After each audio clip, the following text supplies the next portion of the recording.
happening currently? What can you give us? What information do you have at this point? Thanks so much, Zainab. The Cabinet Secretary for Treasury, and like you mentioned, Henry Rotich, arrived here at the DCI headquarters at exactly 5:45 a.m. and he's here to answer some of the questions that the DCI Director, George Kinoti, wants clarification about. That is the expenditure and the money that was paid, an advance fee that was paid towards the constructions of the two dams in Elgeyo-Marakwet County. And indeed, the CS has already arrived here. That particular grilling is undergoing, and we're being told that he's also being told to record a statement. And remember that this is the second time that the CS has been questioned by the Director of Criminal Investigations, Director George Kinoti, over the dams scandal. And what we know is that the National Treasury, through the CS Rotich, did issue a copy of the planning and expenditure format that outlined how money was spent towards this particular project. And according to the CS for Treasury, Henry Rotich, about 20 billion shillings was spent on this particular project. Remember that this is just 15% of the fee that is supposed to be paid for the two projects. And according to the advertisement that was issued, or rather was published in some local dailies over the weekend, it did indicate that about 19.8 billion shillings was spent by the National Treasury, although the CS was very categorical that this was a loan that was acquired towards this particular project. But critics are questioning what criteria was used to even obtain the loan, and they're saying that this is basically taxpayers' money. So CS Rotich, what the DCI want clarification from the CA is why did it go ahead to issue money for this particular project?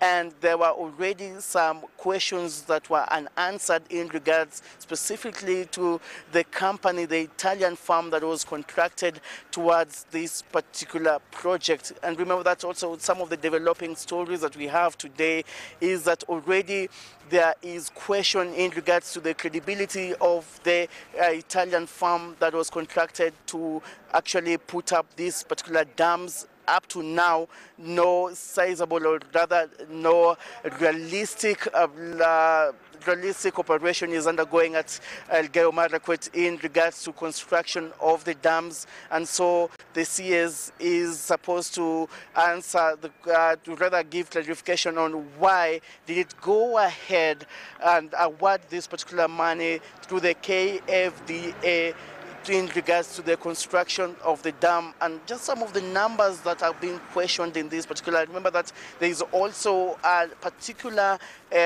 insurance company also from Italy that was given actually 11.2 billion shillings in advance. And like I say, that this is just 15% of the total expenditure that the National Treasury is supposed to remit towards this particular project. So already there has been a lot of reaction both from political and economic circles in regards to the stand, or rather to the decision by the National Treasury CS Henry Rotich to grant these monies for the projects that are yet to kick off in Elgeyo-Marakwet County. Yesterday, we had some of the reactions from a section of politicians led by ANC party leader Musalia Mudavadi, who was in Coast region, and he criticized the manner at which investigations are being interfered with, and he was very categorical that the DCI should be let to conduct these particular investigations.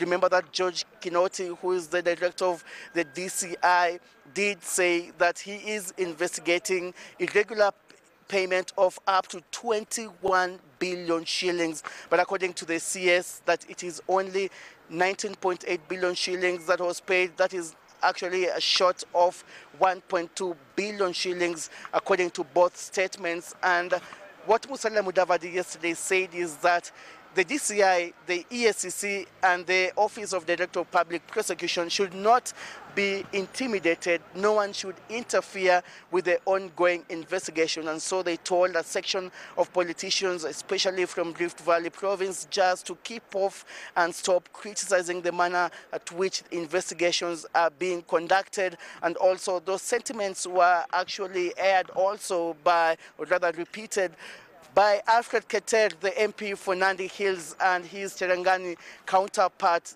that is Joshua Kutuni, who issued a press statement yesterday at Parliament buildings. They also supported the move by the DCI Director, George Kinoti, who says that he will try to get to the root of the investigation and try to actually bring to account all those who have been implicated in this particular scandal.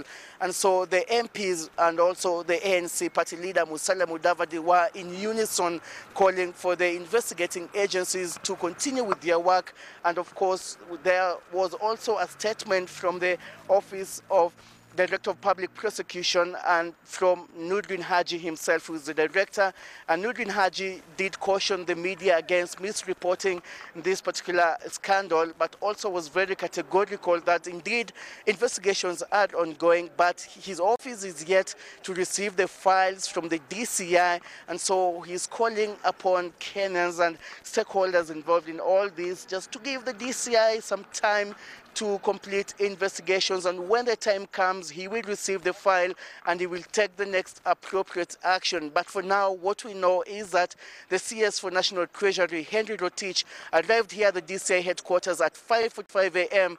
He is currently being questioned in regards to what his ministry did in regards to payment of about 20 billion shillings for the construction of the Arror and Kimwarer dams in Elgeyo-Marakwet County. Those particular two dams have not been constructed yet, and this is what meant, or rather this is what caused the DCI Director George Kinoti just to move in and start investigations into this possible multi-billion scandal. And of course we'll keep you posted to what happened here at the DCI headquarters, Zainab.